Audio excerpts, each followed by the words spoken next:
Assalamualaikum warahmatullahi wabarakatuh. Kami dari kelompok 5 Fisika Lingkungan dengan kode sesi 100 dengan anggota. Saya Angel Afrian Azmi NIM 200340141. Saya Nisa Jana dengan NIM 200344042. Saya Raffi Fadlur Rahman 200341111. Dan saya Safira Kiranisa dengan NIM 200344120. Seperti yang dapat kita lihat sekarang ini, kami sudah berada di depan PLTU Kota Sawalunto.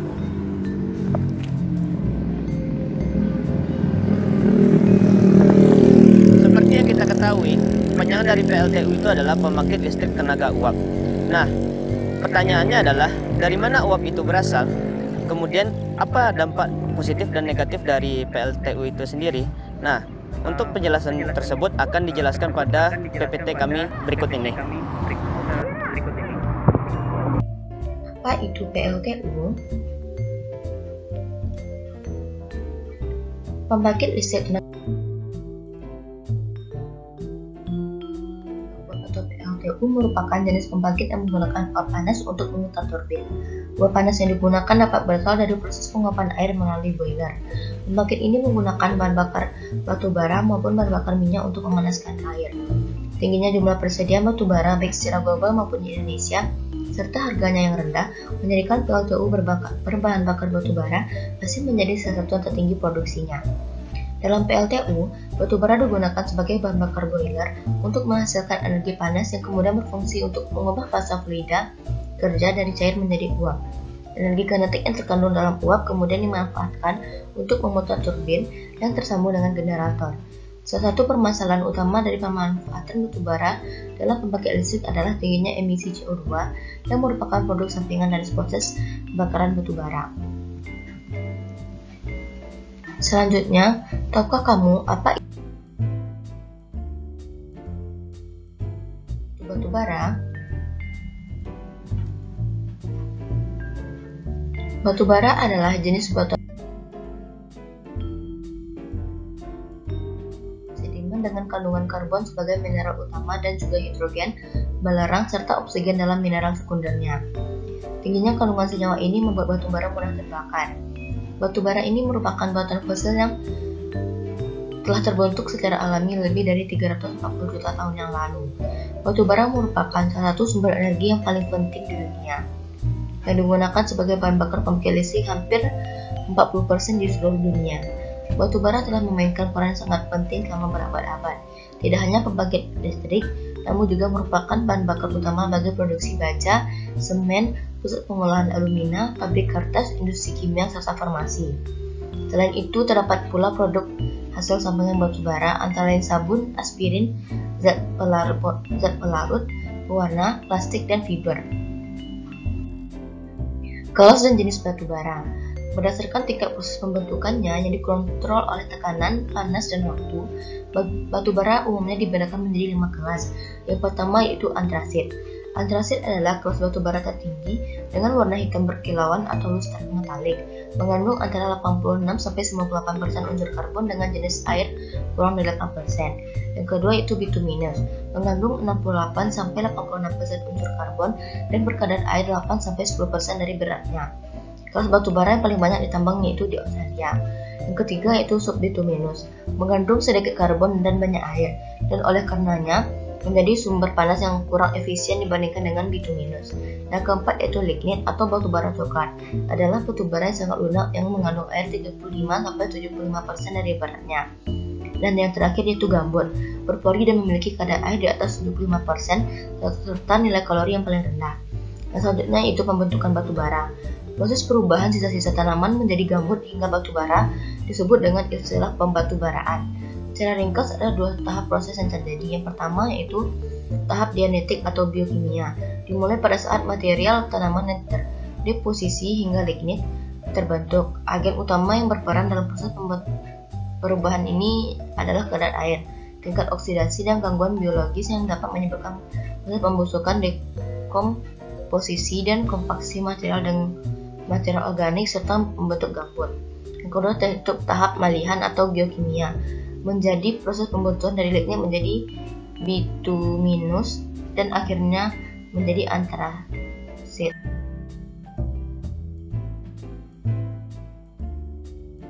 Selanjutnya itu kelebihan PLTU. Yang pertama itu murah. Karena energi yang bersumber dari batu bara harganya terjangkau dan kenaikannya tidak terlalu signifikan. Bahkan saat ini harganya terus menurun. Dapat bekerja secara berkelanjutan selama 24 jam. Yang kedua itu jumlah cadangan batu bara di Indonesia sampai saat ini masih sangat berlimpah, sehingga untuk kedepannya jenis pembangkit listrik ini dapat bekerja secara optimal. Yang ketiga yaitu sifat batu bara mudah terbakar sehingga cepat dalam menghasilkan energi panas untuk penguapan. Dan untuk selanjutnya itu untuk pertambangan, pemrosesan, transportasi serta penggunaan batu bara, infrastrukturnya telah tersedia. Yang kelima, sebagai penghasil batu bara, Indonesia dapat menggunakan bahan bakar tersebut dari negaranya sendiri tanpa perlu impor dan bergantung ke negara lainnya. Dan masih banyak lagi manfaat dari PLTU ini. Selanjutnya yaitu kekurangan dari PLTU. Yang pertama yaitu pembakaran batu bara akan menghasilkan zat berbahaya bagi kesehatan seperti sulfur dioksid. Efek paling buruk dari kontaminasi zat tersebut adalah penyakit pernapasan jika pembakaran dari batu bara tidak terkontrol. Yang kedua, ekstraksi batu bara memerlukan investasi mahal. Kondisi ini menyebabkan harga listrik dari sumber satu ini terus-menerus mengalami kenaikan. Yang ketiga itu PLTU berpotensi menghasilkan gas rumah kaca. Yang keempat, penambangan batu bara berpotensi merusak lingkungan dan cukup berbahaya untuk jangka panjang. Yang kelima, PLTU dinilai tidak ramah terhadap flora dan fauna yang ada di sekitar pembangkit. Limbah yang dihasilkan dapat mencemari perairan penduduk yang berada di sekitarnya. Abu terbang merupakan sisa dari hasil pembakaran PLTU. Sisa pembakaran ini merupakan zat yang sangat beracun. Selain itu, dengan adanya sisa pembakaran tersebut, kualitas udara yang ada di sekitar kawasan akan menurun. Selanjutnya, jutaan ton limbah dihasilkan dari operasional PLTU batubara. Limbah tersebut mengandung berbagai zat berbahaya dan terus menumpuk, membawa dampak buruk pada kondisi lingkungan. Perubahan topografi dari alam yang terjadi karena adanya penambangan batubara.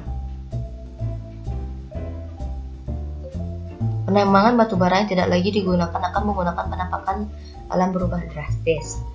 Dan selanjutnya kita masuk kepada industri PLTU itu sendiri.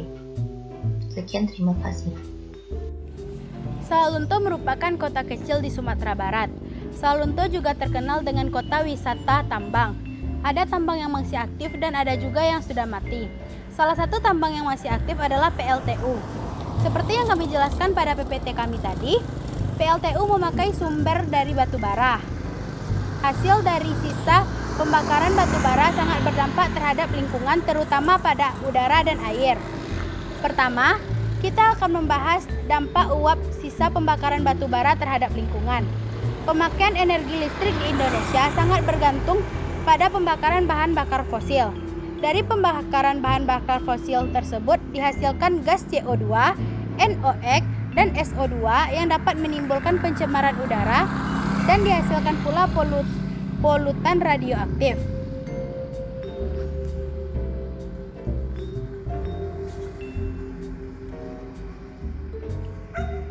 Kenaikan jumlah gas CO2 di udara diakibatkan pembakaran bahan bakar fosil akan meningkatkan efek rumah kaca yang dapat menyebabkan pemanasan global dan akhirnya dapat mempengaruhi perubahan iklim serta rusaknya ekosistem di bumi.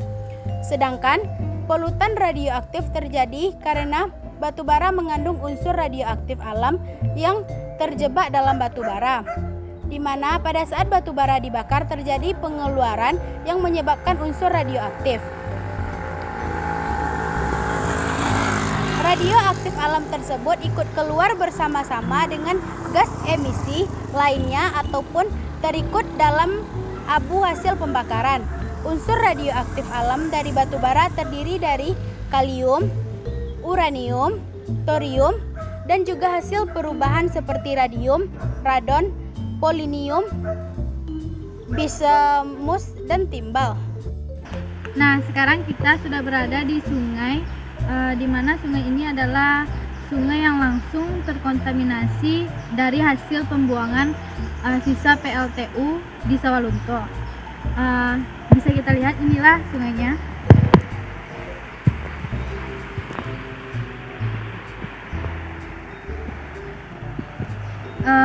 Di sini kita akan membahas dampak negatif dari sisi air. Salah satu bagian penting dari sistem pembangkit listrik tenaga uap adalah sistem pengolahan air limbah. Salah satu bagian penting dari sistem pembangkit listrik tenaga uap adalah sistem pengolahan air limbah.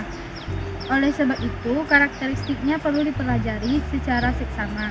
Seperti diketahui, air limbah PLTU umumnya membahayakan bagi kesehatan. Seperti diketahui, air PLTU pada umumnya mengandung bahan zat yang dapat membahayakan bagi kesehatan serta berpotensi mengganggu lingkungan hidup apabila terlepas ke lingkungan tanpa pengolahan terlebih dahulu. Volume air limbah yang dihasilkannya dan dibuang ke lingkungan perairan sekitar relatif cukup banyak, yaitu hampir dari 80% dari air bersih yang digunakan. Limbah cair yang bersumber dari pabrik biasanya banyak menggunakan air dalam proses produksinya. Di samping itu, ada pula bahan baku yang mengandung air, sehingga dalam proses pengolahan air tersebut harus dibuang mencuci suatu komponen dengan menambah bahan kimia tertentu. Semua jenis perlakuan ini mengakibatkan adanya air buangan pada industri pembangkit listrik tenaga air dipompa dari sumber laut, kemudian dilewatkan pada bagian-bagian yang membutuhkan pendinginan kondensor untuk selanjutnya dibuang. Air dari industri pembangkit membawa sejumlah padatan dan partikel baik yang larut maupun yang mengendap. Bahan ini ada yang kasar dan ada yang halus. Seringkali air buangan industri pembangkit berwarna keruh dan bersuhu tinggi. Air limbah yang telah tercemar mempunyai ciri yang dapat diidentifikasi secara visual dari kekeruhan, warna, rasa, bau yang ditimbulkan indikasinya. Sedangkan identifikasinya secara laboratorium ditandai dengan perubahan sifat kimia air. Mungkin air mengandung B-3 dalam konsentrasi yang melampaui batas yang dianjurkan. Dan kita tahu kalau sungai ini langsung dipergunakan dalam kehidupan sehari-hari bagi masyarakat sekitar daerah sini, yang mana daerahnya bisa dilihat dari ujung sana.